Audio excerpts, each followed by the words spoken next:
And there's Brian with a song ready to perform. Ladies and gentlemen, welcome to episode 3952 of OuiShare Radio, and we're currently coming at you from Columbus, New York, and Ilford, which is just outside London in England. And we've got Brian, who very nicely sent me a Trello t-shirt about 6 months ago, and I've been sticking Trello stickers all around our co-working space ever since. So and on my phone. But we pulled Brian in here today to talk about working remotely and Trello, and how he handles that with his team, and I'll let him explain how that goes. And Emily and I run our, what do we call it, our Scrum on Trello. And Emily's a Scrum master, and I'm a Trello enthusiast, so she's slightly more qualified to keep the things on track, and I go around putting stickers everywhere. So Brian, just explain a bit about what you do at Trello and how you run it and your work set up to get us kicking off with. Sure. So I'm on the marketing team at Trello. I do community, social media, and then just like general marketing stuff. Our marketing team is 2/3 remote.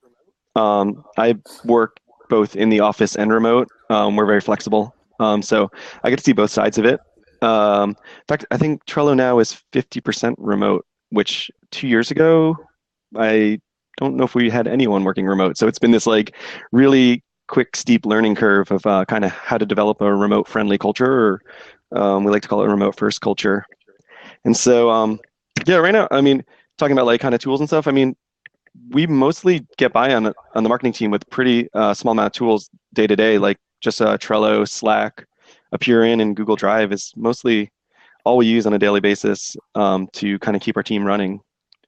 So it works out pretty really well. Good. That's exactly what we use in OuiShare. It's Trello, Slack, and Google Drive, and Hangouts as well, which is part of Google Drive, I suppose. Yeah. So what's in that setup is, and what we're kind of looking to tease out here is, are there any underused things in that combination that you, when you talk to other people, they say, oh, we couldn't do this, and you go, I can't believe it. Did you know you could do that with Trello, Slack, and Google Drive, and all the remote conversation that comes with that? So we definitely, since there's like business class Trello power-ups that for Appearance, Slack, and Google Drive. So we definitely incorporate those a lot, and they make working a lot easier, being able to just drop, attach Google Drive folders right to just right into a card. So like any marketing project we're working on, if I create a bunch of assets, like visual assets, or write a bunch of stuff, I can have a card for that project and then have a folder right there, and everyone in the team can like easily just jump into those Drive files from wherever they are, no matter what time, leave comments on the card. We make good use of app mentioning people. I recommend like app mentioning people on cards to notify them about updates and stuff. And then we also have Slack channels for basically every board, every project that we're working on, and we tie into those Slack channels from Trello, so we can easily like send a card right to a Slack channel if we're talking about something in Slack. And then if we want to like capture a piece of like a Slack conversation, you can just drag a timestamp from Slack right onto a Trello card, and it'll capture that bit of conversation, or you can just drag like it onto the add a card section of a list, and it'll just create a whole new Trello card right there. And that's really good for keeping our team so because we're chatting all day in Slack, so it's easy to lose something. So we want to, That was actually one of my questions, is where do you spend most of your time looking at? Is it like I walk around a lot, with my nose in Slack, and then if something comes up, I'll click through to the Trello card via Slack. So I suppose I spend most of my time in Slack going into other. How do you do it in the Trello mecca? We're definitely mostly in Slack. I think like the most like ephemeral conversation or like the chatter happens in Slack, and then as ideas form and gel, we log them and create a more historical artifact in Trello, with card comments or creating cards. And then because we're so remote, we use Appearin a lot. There's definitely been times, and we've learned this with our team, like sometimes Slack it's really hard to convey the right message with just text. And, like maybe you're not really seeing eye to eye on something, or it's easy to read something the wrong way, especially if like you're sarcastic or something. And so we're really good about just being ready all the time to hop in like an appear in conversation and have face-to-face conversation. And all our team meetings are an appear in. So we use that regularly. We have like 3 team meetings a week, and we have a Trello board that's set up for team meetings. And so basically anyone that wants to talk about anything in a meeting, we create a Trello card for that topic. And then that way, like we make sure that we don't miss anything. But so it's kind of like there's like I guess like an information hierarchy, right? Like starts with Slack, more permanence in Trello, and then appear in is just to make just have that FaceTime. Just to thrash it out. What? Yeah. I was gonna. This is in the 4 years I've been using Trello. There's this ongoing debate with everybody I use it with. Is how to handle people on cards. So if in your team, do you just put someone in a card if they're responsible for it, or like at the moment, quite a lot of the time we mention someone if we want them to look at it. But what's your methodology? So there's like 3 ways to go about it. Like add someone to a card or assign them to a card. We usually use that as in like, they're the one in charge of it. They're them. That person or multiple people are spearheading that project. Like they're assigned that. We use @mentioning to rope someone into the conversation. Like if I write a blog post and I want the content manager to do some copy editing, I'll @mention Lauren. And maybe even like move it to a list and add her to the card to assign it to her. But then also you can subscribe to cards. So if you open a card, there's a button on the bottom that says subscribe. So if you just want to keep up to date on like what's going on a card, but you're not assigned the card, and it's just more like you just want it in your periphery, then hitting the subscribe button is a good way to like stay on top of notifications for that card, and without actually assigning yourself to it. So that way you don't confuse people on the team. Mm-hmm. So. Emily. Yeah, what's up? So, I thought you were going to ask something there. Sorry, I was following your face. So the other one, making me tired. Sorry, the other one with business, is that this is something I haven't quite worked out. Do I have to have my own business? Like I have Trello business class. Uh-huh. But I can only use that with. I can only make my own organization. I can't, like, all 3 of us can have a paid for account and then work together on one board. I'm not sure if I'm totally following. So you have a business class team. Yeah. Do you know how Hootsuite works, where you have an account? No, I actually don't use Hootsuite. Okay. I'm a Sprout Social guy. Give a shout out to Sprout Social. Yo. So another way of saying it. So if with Trello Gold. Business class. With Trello Gold, okay. everyone can use everything, and with business class, you can't use. It seems you can use everything. So okay, I see what you're saying. Yeah. So you have a business class team, and Emily and I are not on your team, but you want to have a project with us. Yes. So you can still create a board in your team, and you can add us to that board. And you will, but the only thing is you'll have all the business class features. But we will not have those features unless we are a part of other business class teams. Oh, that's cool. I didn't know. That's the bit I wanted to know. Yeah, so you can still add anyone to your board and those boards, and you wouldn't get like charged extra money or anything. Only if they're added as team members. That's the bit that wasn't clear. Yeah, okay. I'm going to bring that up because that's a question that's asked frequently. Yeah, because it seemed that people it's yeah, because I can't remember. It was when it first came out and we signed up for it. Like 3 of us signed up, and then we got a message saying, "Would you like to add Brian to your board?" And we really should have asked someone at the time, but we never did. And we've sort of wandered around not doing anything. So what was the other thing? So is this your first remote working, team collaboration job, or are you a seasoned professional? And what did you do before the internet came and you could work collaboratively? No, this is my first time doing. I do like before this I did a lot of music production, which was working with people around the country and often remote, which was basically just like email and Google Drive, which was really horrible.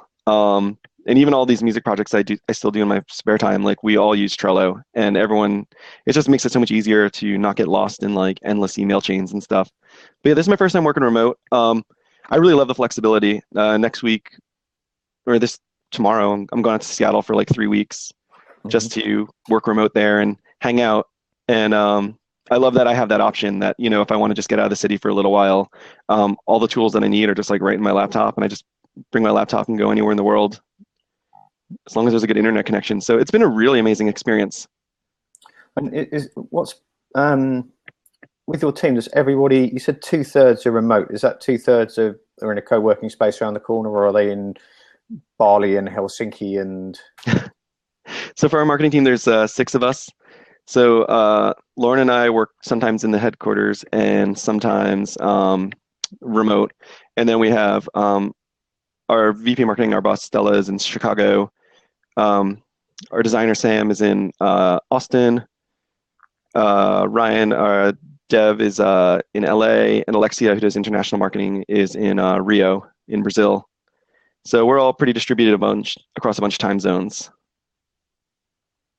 And then as far as the rest of the company gets, like, spread out all over the world.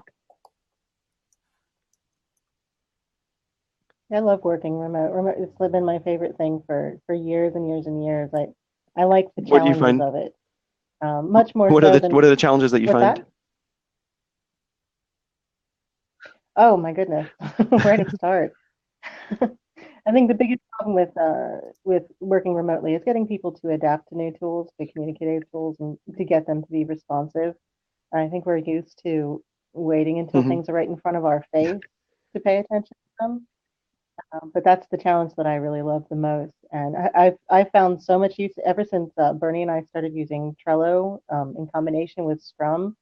Our productivity just went through the roof. We do Oh, great that's awesome. with it. I'm a whole new man. I mean, we're even learning here a lot. For instance, like today, we have a town hall meeting. So we have them once a month. It's the entire company. And it used to be everyone in headquarters would just kind of be in a conference room together and all together. And then all the remotes were just, off in their remote world on video chat. And it wasn't like these meetings are supposed to be a level playing field for everyone at the company, but there was a distance and a difference. The remotes were not getting a fair chance. They had poor audio, poor visuals, while we're all having this connection in person. So we actually changed our policy. Now it's 100% video, and so even everyone in headquarters is on. We all go to Zoom, and we're all at our desks or in our offices. And so if we're going to have like a transparent, open meeting that for the whole company, we all need to be on the same playing field. And that took some time to like learn, but actually everyone in headquarters really loves it too. Like, it makes conversation just so much easier and freer. And I think developing that remote first policy, like if 2 people are meeting in an office, that third person shouldn't be on video. We should all be on video together. Really broke down a lot of barriers for remote working, and I think brought us together a lot as a team. Mm-hmm. And how many times a year do you all meet up? So we're doing an offsite in February. So once a year we do a company-wide offsite, and then 1 to 2 times a year, 1 to 2 times a year we'll do team offsites. Do you know the book Year Without Pants? I've heard of it, but I haven't read it. It's a really good one, and there's I should read that. It's about the WordPress team, and there's another one by the guys from 37 Signals, which is called Remote, which was probably about 4 years old now, which got me into it. How do you train someone when they arrive with you? Do they come and spend some time with you in real life, and then? Yeah, so everyone actually we have like an onboarding board that we use. It's a Trello board that has all the stuff that anyone needs to, whether they're remote or HQ. We have this copy. There's actually, if you look on our blog, if you just search for onboarding board, we have a big article about how we do it, onboarding remotes and people in the office. But yeah, so everyone gets a copy of a Trello board that kind of has everything they need to know about working at Trello. It shows, like, we have pictures of everyone on the teams, and like you get to know who they are and know all the faces. Then we have people that when they first start, if they're remote, they come into the office for the first week, and kind of just get to know like the HQ team. Sometimes if a manager is remote, they'll often fly up or fly in for the week as well. And so that way, the new hire can kind of meet Michael, our CEO, who's in the office, and like Liz, who's head of people, and get acclimated a little bit there. But yeah, it's usually 1 week everyone comes into the office.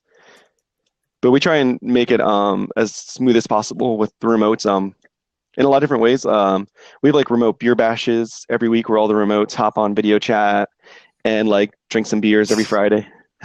And we do like this thing called Mr. Rogers that someone on our people team, Lydia, came up with, where every week you get assigned a different person.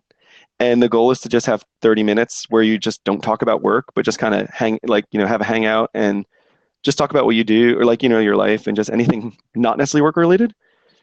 Yeah. Emily's going to run to fix something. Okay. No. Oh, sorry, I knew that. We arranged that, didn't we? Oh my gosh, time is flying. It has. What's so back to like actually how you work. How does have you got any? We have a lot of people come together on a Trello board, and over time we've gone. This is we put a little card on how to use this. But have you got any tips about current tips even about how to use Drive and Slack and Trello together? Because I know it. I know it so well. I can't really explain it to anybody else as sort of really, really bad. But there's all these little things you just take for granted now. But have you got particularly how to arrange Drive and communicate what ends up in Drive, and then how to stick that on a card and move it through? I think, it's definitely I think it's important to make sure that, especially working with a remote team, that like you're managing your assets, properly in folders. If we have a designer that's in Texas, we need to make sure that if we're working on like a marketing project or any project, that we have a dedicated folder that's organized where the visuals are going to go, so that anyone that's working on a blog post or anyone on the, team, on the product team can get any images or, copy. So we make sure to create a folder, make sure that the permission settings are set, that anyone at Trello has edit permissions, and then just make sure that we create a dedicated card for that project and attach the folder via the Google Drive PowerUp. Really pretty simple. Then anyone on our team can just dive in, and then we actually make lots of comments in the Drive documents themselves, like little detail comments, and then we keep like bigger picture comments on the Trello card. So maybe if it's like copy editing, we're going to do that in Drive, not on Trello. Trello will be more for about like when is this going to be published or stuff like that. So something I was dying to work out. It's only been up for a couple of days because there was a new release of business class plugins on Tuesday, and there's an app called Publicate, which is from the same co-working space as ours. Oh, cool. I was speaking with Chris. He's a nice guy. Yeah, exactly. The Chris Bradley, and Emily knows him too. So I use that I use Publicate really because I just cannot resize photos in WordPress or mess around in MailChimp. So I can just make all these things in Publicate and then stick them in MailChimp. But it's been really good. I've just started doing it, like planning everything in one card for each there's like 3 newsletters I work on. So saying to people, everything you'll ever need in the whole world is on that card is really, really simplified stuff. I think checklists are really important too. We make a checklist and break down everything we need, and then we'll mention someone in a checklist item if we want to assign a checklist item to various tasks on that card, like subtasks or little steps along the way. Maybe if we're with Publicate, if you're putting together a bunch of blogs posts that you want to put in a newsletter, just having a checklist with them all and who's in charge of them and everything. Emily loves planning, and in your team, do you have a review session each week, or follow Dave Allen's Get Things Done? How do you track where you are outside of the actual software? We usually track we usually track where we are in Trello. Like we have a weekly review, meetings that we just go through and have cards for what we're working on our so we have like a big picture marketing board, let's say, and then we have like project boards for every project. And so our big picture board like kind of summarizes, like we summarize everything we're working on, and we just discuss, card by card. Everyone makes a card for what they're working on and updates, and we go through. We also have a company overview board that's pretty cool, where people there's a card for each project in the whole company and how it aligns with like our goals and priorities. And this is actually a really cool use of a Slack integration. Slack has a Trello integration that you can set up through, and so we have it set up so that weekly people are supposed to update their cards and their projects with any progress and on various company level projects. And we have it set up so that any comment made on that card automatically gets fed into a Slack channel. That's a company-wide Slack channel. So that way everyone here at Trello stays up to date on like all the really important projects, like, because it's hard to necessarily know what the iOS team is doing all the time. But getting that weekly summary fed right into a Slack channel that I'm in all the time anyway, like really helps me keep up with what they're working on. That's a really useful integration. That's the kind of That's very cool thing we were looking for. Just noticed Omar posted about a plugin which I only discovered this week called Elegant. Oh yeah. Have you used that? I have with authority on that. I cannot actually. I actually don't use Gantt charts personally. Not a part of my process, but I have seen the extension and the power up, and it looks awesome. It's so cool how that just brings a Gantt chart right down onto your Trello board. Yeah. So if that's part of your workflow, like that extension really does make it a lot easier to not leave your Trello boards. Burn down charts at all? We're actually, I don't know really any of the teams at Trello that actually have a Scrum process. Oh, really? Okay. I'm trying to think. I was having a conversation with our head of product, and I was like, I don't know anyone that does Scrum here. We, some elements, but not in a formal way. Wow, cool. I know. I feel like I'd like to learn from you how to do Scrum. There we go. Scrum for Trello. There we go. Quick, write that down. Can you please do that podcast? Yes. Well, I just wrote a blog post for Bernie's site. I think I sent it to you in an email, or maybe that was someone else. I don't know. But it's on Bernie's site. Cool. It's a quick start guide of using Trello to start your Scrum. Oh, awesome! And feel free to send it to social@Trello. I will. Or just you my email too. Yeah, I'd love to read it. So have you got any words of wisdom to finish it off with? What's your Trello bonus tip for the session? So I'm trying to sound like a pro there and failing dismally. But what's the hidden power that you'd like to share with the world today, Brian? There's so many. Stop trying to buy time. We have a really cool page called Trello.com/inspiration that has lots of different Trello boards and how different teams and different companies use Trello, and often links to blog posts that go in more in depth. So if you're kind of looking for some cool workflows from various startups or from the Trello team, check out Trello.com/inspiration, and you might learn some different ways that people are using it. That's something I knew about and I haven't looked at for about 100 years. That's such a good place to go. Oh wait, should I put it in the message area? Yeah, that would be great. Do that. I just noticed I was here.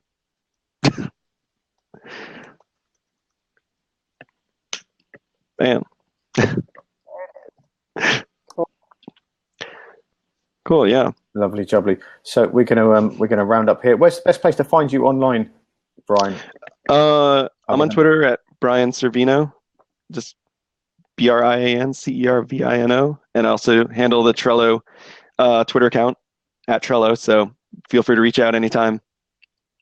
Yeah. And what could people help you with? Is there like what do you love to hear about? Because a big element of what you do is community, isn't it? Is there something you're seeking to find out more from the Trello community? Like everyone could send you their cheesecake recipes or something like that. I'm amazed by how often complex. How the complex workflows that people develop in Trello that blow my mind. Like they're just so much.